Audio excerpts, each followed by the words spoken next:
हिंटरकाइफेक murders Germany के सबसे भयानक अनसुलझे जुर्म में से एक है। एक कहानी जो रहस्य, डर और दुखद सच्ची घटनाओं को मिलाती है। 1922 में ग्रूबर फैमिली रहती थी एक आइसोलेटेड फार्म में जिसे हिंटरकाइफेक कहते हैं, जो बवेरिया जर्मनी में स्थित था। यह फार्म नेबर्स से बहुत दूर था। चारों ओर घने जंगल और खाली मैदान थे। परिवार में एंड्रियास ग्रूबर, उनकी पत्नी चेजिलिया, उनकी विधवा बेटी विक्टोरिया गैब्रियल और विक्टोरिया के दो छोटे बच्चे चेजिलिया और जोसेफ थे। फार्म हैंड्स ने बताया कि ग्रूबर्स शांत रहते थे, लेकिन परिवार अपने आप में रहने वाला था और अपने राज छुपाता था। मर्डर्स से पहले के महीनों में अजीब घटनाओं ने परिवार को परेशान करना शुरू कर दिया। एंड्रियास ने अपने पड़ोसियों को बताया कि उसने बर्फ में जंगल से फार्म हाउस तक आते हुए पैरों के निशान देखे थे, लेकिन अजीब बात यह है कि वापस जाने के कोई निशान नहीं थे। परिवार ने अटारी में फुटस्टेप्स की आवाजें सुनाई देने की भी सूचना दी। हालांकि जब एंड्रियास जांच करने गए तो उन्हें वहां कोई नहीं मिला। चाबियों का एक सेट रहस्यमय तरीके से गायब हो गया और एक बार एंड्रियास को फार्म पर एक अजीब अखबार मिला जिसे परिवार में कोई नहीं पहचानता था।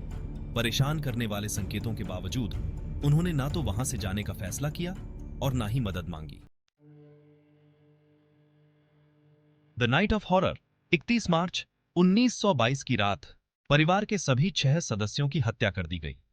विक्टोरिया, उसकी बेटी चेजिलिया, उसके पिता एंड्रियास और उसकी मां चेजिलिया सीनियर को एक एक करके बाण में बुलाया गया, जहां एक कुल्हाड़ी से उनकी नृशंस हत्या कर दी गई। 2 साल के जोसेफ और नौकरानी मरिया बाउमगार्टनर को बाद में घर में मार दिया गया। छोटी चेजिलिया के बारे में एक खास बात सामने आई। वह शुरुआती हमले में बच गई थी। उसके बालों के गुच्छे उसके हाथों में जकड़े हुए पाए गए, जिससे पता चलता है कि उसने दम तोड़ने से पहले दहशत या दर्द में अपने ही बालों को नोचा होगा। The days following the murders. हत्याओं के बाद फार्म हाउस में अजीब तरह की हलचल रही। पड़ोसियों ने फार्म हाउस की चिमनी से धुआं उठते देखा, जो परिवार के एकांत स्वभाव को देखते हुए असामान्य था। जब छोटी चेजिलिया स्कूल नहीं गई और विक्टोरिया रविवार की प्रार्थना सभा में नहीं गई, तो पड़ोसियों को शक हुआ और उन्होंने परिवार को देखने का फैसला किया। फार्म में प्रवेश करने पर उन्होंने भयानक दृश्य देखा। बाण में लाशें एक के ऊपर एक ढेर की हुई पाई गई, जो घास से ढकी हुई थी। घर में जोसेफ और मरिया की लाशें उनके बिस्तरों में पड़ी थी, जो उनके कंबल से ढकी हुई थी। ऑटोप्सी से हत्याओं के क्रूर तरीके का पता चला, जिसमें कुल्हाड़ी से किए गए सिर पर गंभीर वार शामिल थे।